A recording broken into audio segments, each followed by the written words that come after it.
Saudações agroecológicas, espero que estejam bem e espero que fiquem melhor ainda depois dessa aula sobre o bioma cerrado com foco nos recursos hídricos. Nosso tema de hoje é Cerrado, berço das águas, coração do Brasil. Eu sou o professor Igor Oliveira, do Instituto Federal de Brasília. Bom, antes de falar sobre água, é muito importante lembrar que a água não precisa de nós é que precisamos dela. Caso a gente polua todas as águas que existem no planeta, ela vai continuar por aqui, só que vai continuar suja, né? E em algum momento ela vai conseguir se purificar, provavelmente, novamente, mas talvez nós não estejamos mais por aqui. Então nós é que precisamos dela. A relação da água com os seres vivos é muito grande, né? A gente sabe que cerca de 3 quartos da nossa composição é água, tá?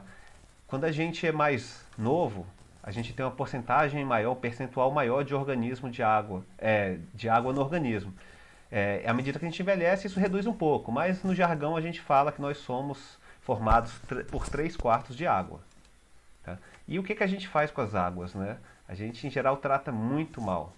A gente pega, compra aqui, como está ilustrado aqui na charge do Ziraldo, né? A gente compra uma água limpa para beber e joga essa garrafa no lixo, no chão, muitas vezes vai parar nos rios e poluir, né, outras fontes de água. Precisamos mudar isso. Vamos falar um pouco sobre a distribuição dessa água no mundo, tá? A gente olha para o nosso planeta, né, acha que tem muita água, mas vamos entender um pouquinho mais sobre essa água, tá? Cerca de 97% e meio da água que existe no planeta é água salgada, que não dá para você beber de maneira imediata. Só 2,5% então da água que existe no planeta é considerada água doce. Só que desse 2,5%, quase 70% dele, a maior parte, está congelada nas calotas polares e geleiras. Então não é uma água de fácil acesso, né? E na medida que as temperaturas globais se elevam, essa água doce vai se misturando com a água salgada do mar, tá? Outros quase 30% são encontradas da maneira subterrânea, ou seja, uma água cara também de ser extraída, uma água que exige tecnologia para poder ser aproveitada. Não está tão disponível para nós como os rios e lagos, que representam apenas 0,3% daqueles 2,5% inicial. Tá? Então, se a gente parar para pensar direitinho, uma água boa, barata e de qualidade é um produto bem raro no nosso planeta. Aí, né, a gente eu trago esse meme para vocês, né, que Deus cria o oceano e aí os seres humanos ficam muito felizes, né? Oba, agora não poderemos mais morrer de sede. Aí Deus vai lá e joga um salzinho, né, no mar. É um processo natural, é um processo de concentração de sais, na verdade, né? A gente vai entender aqui melhor o conceito de bacia hidrográfica e vocês vão perceber que todas as águas que correm pelos rios um dia vão chegar no mar, tá? E à medida que essa água chega no mar, vai levando sais minerais para o mar. E é como se a gente tivesse uma grande panela, né, onde esses sais vão sendo concentrados. À medida que o sol esquenta a água do mar, a água evapora e vai promover chuvas em outras regiões, esses sais ficam se concentrando lá no mar cada vez mais, né? Quando a água evapora, ela é destilada, né? Ela não leva consigo esses sais minerais, né? Então, por isso essa concentração de sais, o que torna o mar, né, salgado, tá? E aí a gente poderia chamar o nosso planeta então de planeta água, né? Até mesmo planeta água salgada, já que temos 3 quartos da superfície ocupada por água e principalmente água salgada. Como a água é utilizada no mundo? Cerca de 70% da água é destinada para a agricultura, para processos de irrigação, 20% para a indústria e 10% para usos domésticos. Ou seja, o grande consumidor de água do planeta são sim as atividades agropecuárias. Tá? Para se produzir carne, consome-se muita água. Para se produzir grãos, a mesma coisa. E aí essa realidade muda, né, de país para país, de continente para continente. Na África, cerca de 88% da água é destinada para irrigação e só 5% para a indústria. Tá? Se a gente for para a Europa, isso se inverte. 54% da água consumida na Europa é destinada para a indústria. Então esses dados variam, né, de acordo com a realidade de cada nação. Tá? Aqui a gente tem uma foto, né, bem icônica quando a gente fala de água e quando a gente fala de irrigação. essas formas circulares, né, que foram fotografadas por um satélite, elas representam sistemas de irrigações conhecidos como pivô centrais, pivô central, tá? É um dos sistemas mais utilizados no mundo e no Brasil também, e que consome enormes quantidades de água. É claro que essas tecnologias evoluem, né? E já são muito melhores do que já foram, mas a gente ainda precisa avançar no sentido de desenvolver tecnologias que nos ajudem a consumir menos água, tá? Então, como é que funciona esse pivô central? Ele é um encanamento, né, fixado a um ponto central do círculo, e à medida e na outra extremidade desse encanamento a gente tem, né, um motor com rodas. Então, na medida que ele vai andando, ó, ao redor desse eixo central, desse pivô central, vai fazendo essa forma circular de alcance da irrigação. Esse encanamento aqui comprido vai ter vários aspersores que vão molhando, né? Molhando essa área a ser plantada. Aqui o braço do pivô central, né? Então ele é preso no centro e gira ao redor do próprio eixo. E aí algumas informações gerais também. Segundo a ONU, mais de 6 bilhões de habitantes consomem 35% das águas dos rios, lagos e aquíferos. Cerca de 1,2 bilhão de pessoas bebe água imprópria. E a gente tem que lembrar que beber água suja é a maior causa de doenças, né, como cólera, diarreia, que são doenças que matam muita gente no mundo, principalmente crianças, tá? Nos primeiros anos de vida. Um dado que choca, né? 2,5 bilhões de pessoas, né, não têm acesso à privada e coleta de esgoto. Isso é bem chocante, porque na nossa cultura, né, a gente tem o hábito, a maioria das pessoas que a gente conhece tem a privada em casa, né?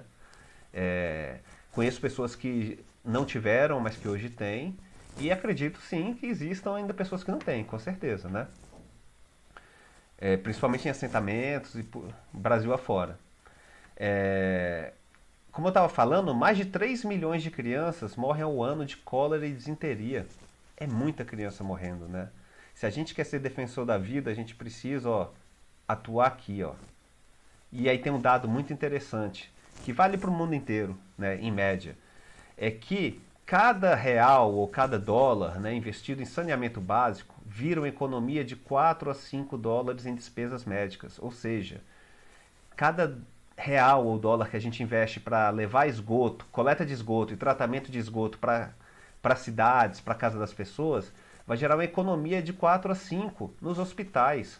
As pessoas vão adoecer menos e nós teremos menos gastos. Então esse dado aqui é de suma importância para a definição de estratégias, do que nós temos que priorizar, né? Se a gente quer fechar essa conta de eliminar essas mortes e ainda, de quebra, reduzir grandes gastos com sistemas hospitalares, tá? E aí a gente tem a situação também do mundo, né, onde em muitos lugares já se existe guerra por água, tá? No Brasil, até recentemente, né, até antes da lei de criação, lei das águas que a gente tem no Brasil, essa situação era muito crítica. A gente tinha poderosos fazendeiros, né, conhecidos como coronéis, que regulavam o uso da água dentro das suas propriedades e decidiam quem da vizinhança dessa propriedade teria acesso ou não a essas águas, né? Na história bem recente aí do nosso Brasil. E a crescente demanda por água também nos leva a crer que esses conflitos só vão aumentar. A gente tem muitos desafios, então, em relação às águas, né? Entre eles, mudar os nossos hábitos e práticas agrícolas, levar o abastecimento para todo mundo e levar também o tratamento de esgoto para todos os lugares. Lembrando, né, 2003, quando foi uma das primeiras vezes que eu fiz essa apresentação, né, das primeiras versões dessa apresentação, eu ainda era um estudante da engenharia florestal. 2003 foi o ano internacional da água, né? E 22 de março é o Dia Internacional da Água, né? Celebrado no mundo inteiro, e que serve para sensibilizar as pessoas e para nos lembrar, né, sobre esse tema. Vamos pensar aqui agora um pouco, né, como funciona a água no planeta, tá? É muito importante a gente entender como funciona o ciclo hidrológico, tá? O ciclo hidrológico, ele tem um motor muito potente que é o Sol.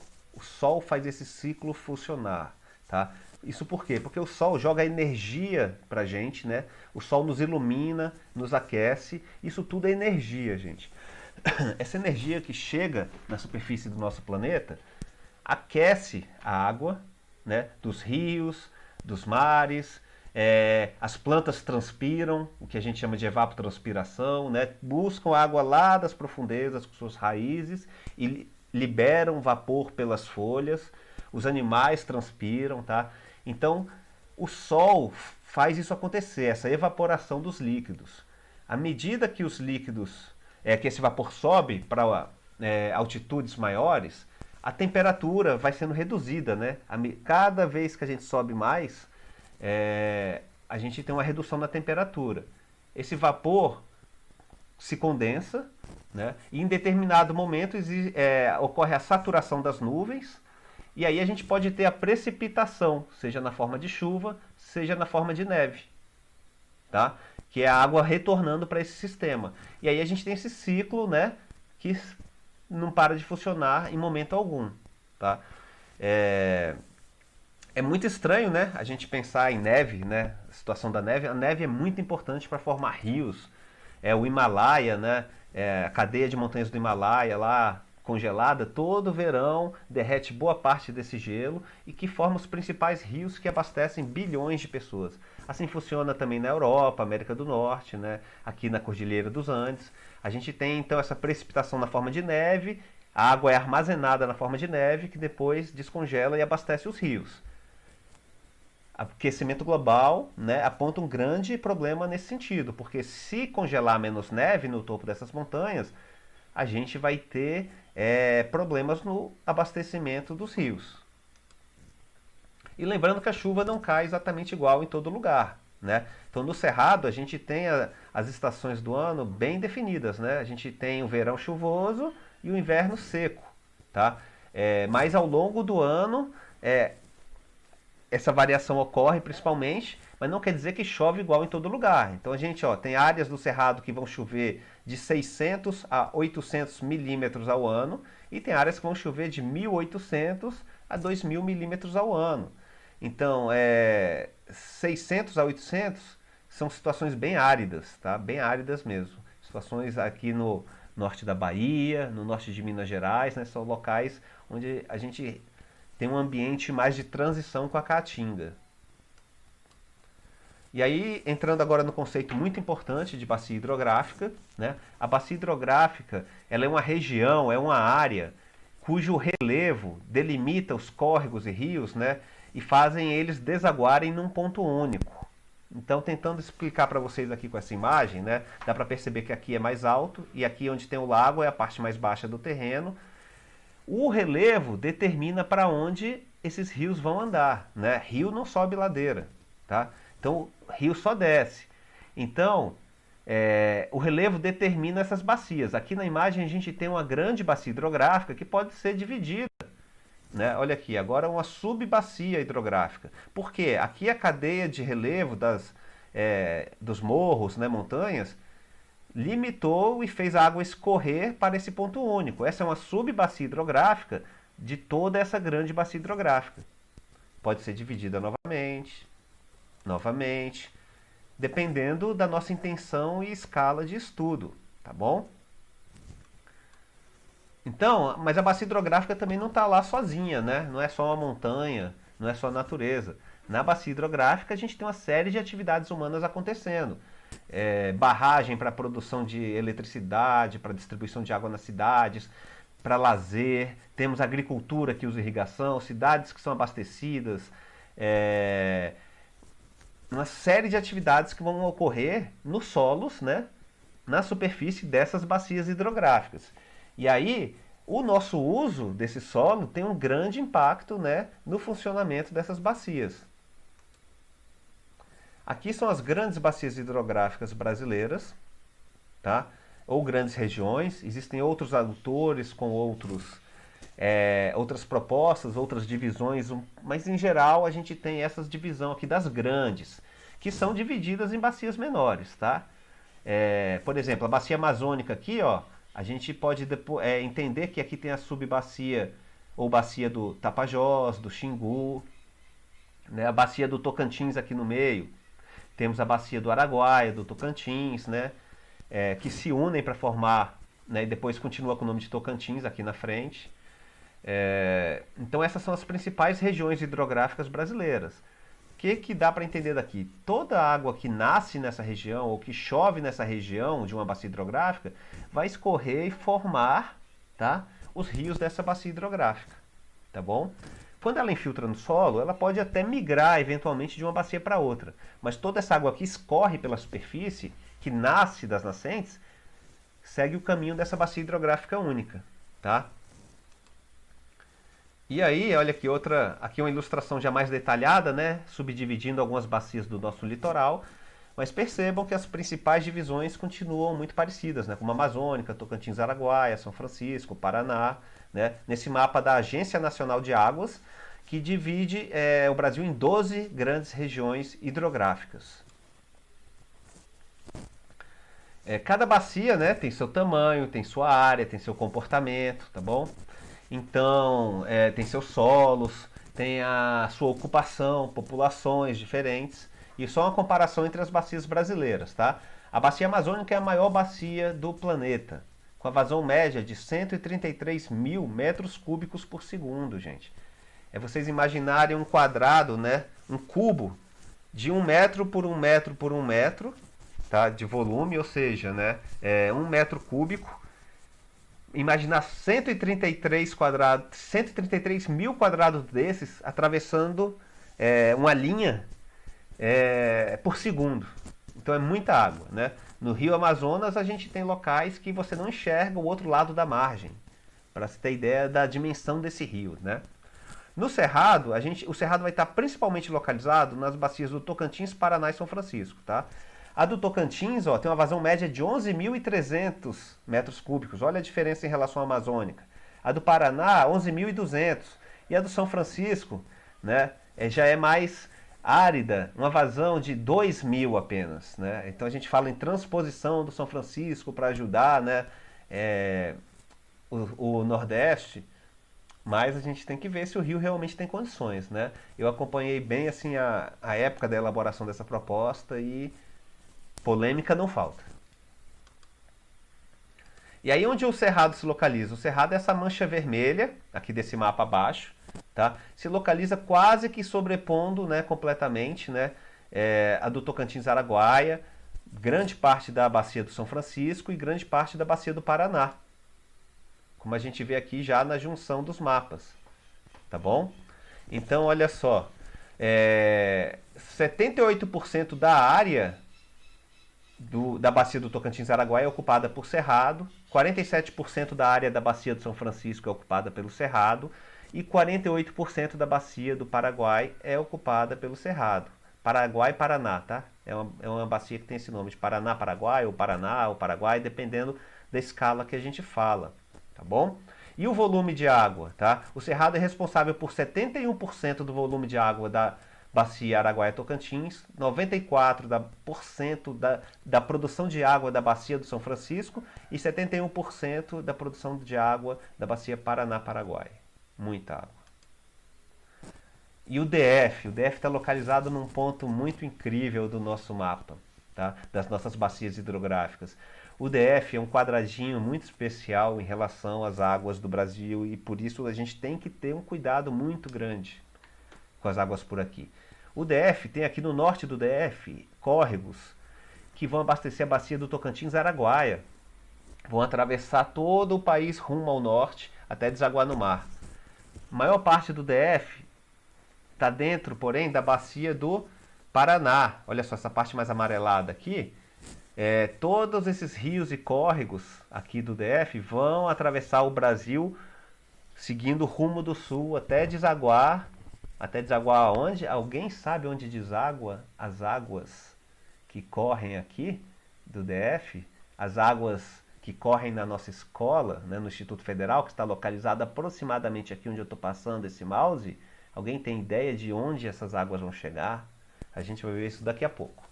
E a parte leste do DF né, produz águas que abastecem a bacia hidrográfica do São Francisco. Então olha que incrível, esse quadradinho distribui águas pelo país inteiro. Vamos ver um pouquinho, bem brevemente aqui dessas bacias tão especiais, tá? Bacia do São Francisco, né, que nasce ali no norte de Minas Gerais. E olha como é interessante o relevo, né? Toda essa mancha amarela é a bacia do São Francisco. Se fosse pensar no caminho mais rápido, o rio desceria por aqui até chegar no mar, mas não. Aqui vai ter uma cadeia de montanhas que vão fazer essas águas escorrerem para cá, tá bom? Então nasce no norte de Minas Gerais, atravessa ali Bahia, né, Pernambuco. É uma região com muitas barragens hidrelétricas, é uma região que a gente tinha, ainda tem, né, é, as, as, como é que chama, gente? Hidrovias, né, por onde passam barcos, cada vez com maior dificuldade, lugares onde passava barcos muito grandes, hoje já não se passa de canoa, porque a canoa encosta no fundo do rio, devido a todo o assoreamento que aconteceu, tá?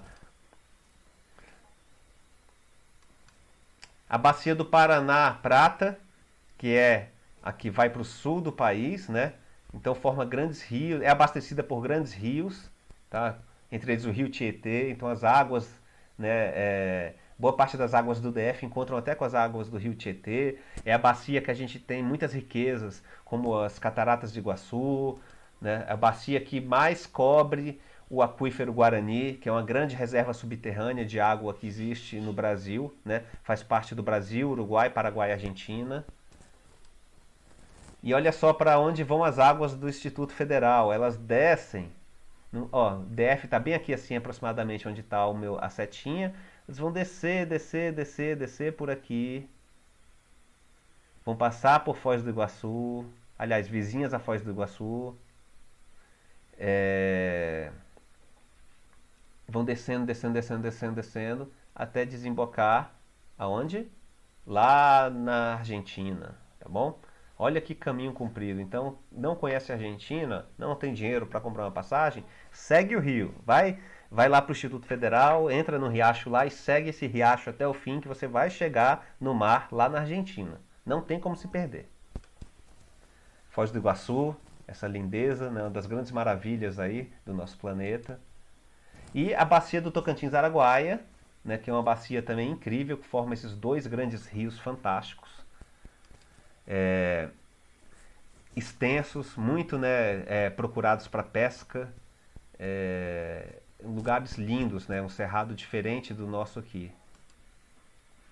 Aqui a foto do Bico do Papagaio, onde o rio Tocantins encontra o rio Araguaia, né, formando esse formato que a gente conhece por Bico do Papagaio, que é bem aqui nesse topinho, tá certo? E aí, pessoal, era mais ou menos isso. É um assunto muito extenso, né? Falar sobre águas é muito importante. E aí, para finalizar, eu gostaria que a gente olhasse para o nosso planeta, né? Com mais carinho. Essa é uma foto muito recente, né? Só quando os primeiros foguetes, satélites chegaram ao espaço, a gente teve a noção de que realmente a gente vive numa casa única, a gente compartilha essa casa. E essa foto está, desde então, ela ajudou a mudar o mundo, porque trouxe um sentimento de mais unidade, né, para o ser humano. Lembrando que todas as formas vivas que existem na natureza, né, têm alguma semelhança entre si, existem alguns padrões naturais que a gente encontra na natureza. E que se a gente prestar um pouco mais de atenção nisso, a gente vai perceber que essa obra divina, né, deve ser cada vez mais entendida e respeitada e menos explorada, né, como a gente faz. Né? São formas mais circulares sempre que a gente encontra na natureza, que se repetem nos nossos olhos, nos nossos corpos, né? Não tem nem, existe uma ausência, né? São raros os ângulos mais retos que a gente encontra na natureza. Existem os padrões dendrológicos que a gente chama, né? Que é o mesmo padrão de uma árvore se formando, de uma raiz, de um raio, que se encontra também no nosso sistema circulatório, né? Que se encontra também na hidrografia, quando a gente vê um mapa de rio, né? São mesmos padrões. Por isso, a gente diz que o Cerrado é berço das águas e coração do Brasil, porque ele está bombeando essa água para grandes extensões do nosso Brasil. Né? À medida que a gente prejudica a reposição dessas águas, né, quando a gente desmata uma área para construir uma cidade ou para substituir por atividades agropecuárias, a gente vai ter uma redução na infiltração dessa água no solo e posteriores, né, consequentes impactos causados por isso nos rios. Tá? E que ainda há tempo da gente fazer bem diferente. Né? Metade do cerrado ainda existe, metade do cerrado ainda está aí. E a ciência avançando cada vez mais. Tá? Então a gente tem ainda a oportunidade de fazer bastante diferente. Lembrando, né, sempre, né, eu gosto muito dessa frase do Einstein, né, que o mundo não vai superar a atual crise usando o mesmo pensamento que criou essa situação. Tá? Então a gente precisa pensar fora da caixinha, a gente precisa pensar diferente se a gente quer resolver essas questões. E principalmente, a vida nasce na água. Não existe ser vivo que consiga sobreviver sem água. Alguns mais resistentes, existem formas de vida surpreendentes que podem viver anos hibernando, né, sem ter acesso à água, mas que em determinado momento da vida não aguentarão e vão sucumbir se não tiverem acesso a essa água também. Tá bom? Então espero que estejam bem, fiquem bem. Estou aqui e aguardo os comentários, dúvidas, sugestões. Façam atividade e entrem em contato, tá bom? Cuidem-se. Se a água é pura, o coração do povo é forte. Se a água é suficiente, o coração do povo é tranquilo. Confúcio, filósofo chinês. Até mais, pessoal.